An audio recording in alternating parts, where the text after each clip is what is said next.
Anna. It was time for us to go to the hospital. Jessica and her mother were already at my house. Our mom sat in the kitchen drinking coffee, like they often do now. Jessica and I sat around with some books, but even she found it difficult to focus enough to read. Danielle's here, I announced as soon as I saw the pickup truck pull into our snowy driveway. Mom came to the porch door to greet her with me. Oh my goodness, I heard Mom say to herself. She didn't even realize I was staring right at her. Same old red farm truck. Did she know that truck? I didn't get it. Hi, Danielle, I said as Danielle came up the steps. This is my mom, Terry. Hi, Danielle, Mom said. Come on in out of the cold. Danielle stomped the snow off her shoes on our welcome mat. I took her coat and hung it on our rack. It's nice to finally meet you. Anna has told me so much about you, Mom said. They shook hands. It's nice to meet you too, ma'am, Danielle said back. Thank you for letting me come with you. I'm glad you could join us, Mom said, and you can call me Terry. I led Danielle further into our house.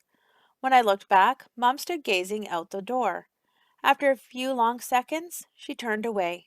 She smiled at me and said, Why don't you give Danielle a quick tour of the house and hang out for a few minutes? Then we'll go. What were you looking at? I asked. Nothing, really. That's my brother, Charlie, who dropped me off, Danielle said. I didn't know you had a brother, I said. Yeah, he's 27, a lot older than me. He works on the farm with my dad and grandpa. I looked at Mum. She's 27, too. He drives that red Ford everywhere, Danielle said. Always has, Mum said. Does it still have a dent in the driver's side door? Yes, ma'am, Danielle said. My jaw dropped. What was going on? How did Mum know that? And why wasn't Danielle as shocked as me about her knowing? I looked at Mum, but before I could get anything out of my mouth, I didn't know what to say anyway, she said, A quick tour, Anna. Danielle. You're young. Just like my brother, I wanted to say to Anna's mother, but I didn't want to be disrespectful, so I didn't say anything as she stood staring out the door at Charlie. I could tell Anna was playing matchmaker again, but I didn't say anything about that either. My family would never want to see Charlie and Terry together. Never. I also met Jessica's mom. She was very nice. You can call me Julie or Ms. Reitman, whichever you're more comfortable saying, she said. Anna's house was simple, but nice. I guess you didn't need a big old house when it was only you and your mom. The thing I liked best about Anna's place was the artwork hanging on some of the walls. I took a closer look at one sketch and read the name, Terry Adams, at the bottom. Anna's mother was an artist. I looked down at the sketch I held in my hands, the one that came from my bedroom wall. I had brought it to leave in Mr. Terupt's room. Miss Adams must have noticed me looking at her work and my work. Is that one of your sketches? She asked. Anna has told me that you're a beautiful artist. I held the drawing out for her to see, but I didn't say anything. Well, I'd say Anna was right. That is a lovely piece, Danielle. Thank you, ma'am, I said. You've done some wonderful things with shadowing and texture. She pointed to different areas of my sketch. I'm not sure what that means, ma'am, but thank you. Next time you come over, I'd be happy to do some sketching with you, she said, and I'll give you a few pointers if you like. Next time I come over, she had said. Anna and Jessica and her mom joined us. Told you she was an amazing sketch artist, Anna said to her mom. Ms. Adams smiled at us. Come on, Danielle. I'll show you some of Mom's other drawings in my bedroom. I followed Anna, but not before I returned Miss Adams' smile. I wondered what could possibly be the bad influence in Anna's house. I liked it here, and I liked the two people who lived here. I also knew Grandma wouldn't be as easily convinced. After hanging out in Anna's bedroom, it was time to go. On the car ride, the three of us sat in the back seat. Jessica held her book, Anna held her plant, and I held my special sketch. We were all quiet. I stared out the window at passing snowbanks and tried to keep from thinking about the snowball day, but that was impossible. For the rest of my life, I knew that snow would trigger my memory of the accident. Jessica, Act 9, Scene 2. Characters: me, Julie, my mother, Danielle, my friend, Anna, my friend, Terry, Anna's mother. Action. The elevator doors opened. We stepped into the white hall. I thought of my first day at school when my heart had thumped in my chest. The smell of disinfectant had lingered in the hallway.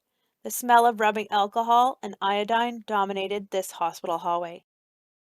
Instead of the chatter of school kids arriving after a summer vacation, the only thing I could hear was the incessant beeping of those scary machines. This was way worse than the first day of school. I swallowed. I gripped and squeezed and fidgeted with the book in my hands. Al Capone does my shirts. On that first day, Mr. Terupt had told me that he liked happy endings, so I brought him this book. I knew that he wouldn't be able to see or read it, but I wanted him to have it. Plus, having something in my hands helped me with my nerves. I'm glad his door wasn't too far away, otherwise I might not have made it. But I did, and so did Danielle and Anna. We were there for each other. We stopped just outside his door. The black marker spelled out Terupt. I rubbed my finger on it. It didn't smear. I looked at Danielle and Anna. There was no hiding our fear. My mother and Terry stood behind us for support, but they also let us do this on our own. I looked back at them. "We're right here," Mom said. "We'll come in with you," Terry added. I took a deep breath and readied myself for what I would see. Anna. "How are you doing?" Mom asked. I shook my head. The hallway was so sad and frightening and long. Beeping and coughing and moaning noises came from everywhere. Mom placed her hand on my shoulder. "I'm here," she said. "How did you know about the dent in Charlie's truck?" I whispered. I couldn't stop thinking about it. "I'll tell you later. Do you know him?" "Yes, I know Charlie," Mom said, "but I had no idea he had a little sister." We stopped. Mr. Terup's door was cracked open, but not enough for me to see inside.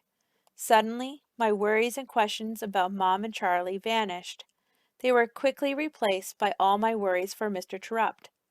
Was I ready for this? Danielle, Jessica, and I looked at each other and did our best to prepare for what was coming next. Danielle. There was no turning back. "Dear God, it's Danielle. Please be with me. I'm going to need your help." I guess I could have waited in the car or in the lounge, but being with brave friends kept me moving forward.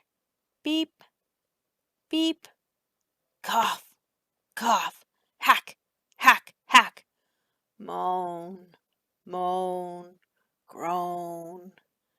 The chorus of hospital noises made me cringe. I felt my shoulders pushing into my ears.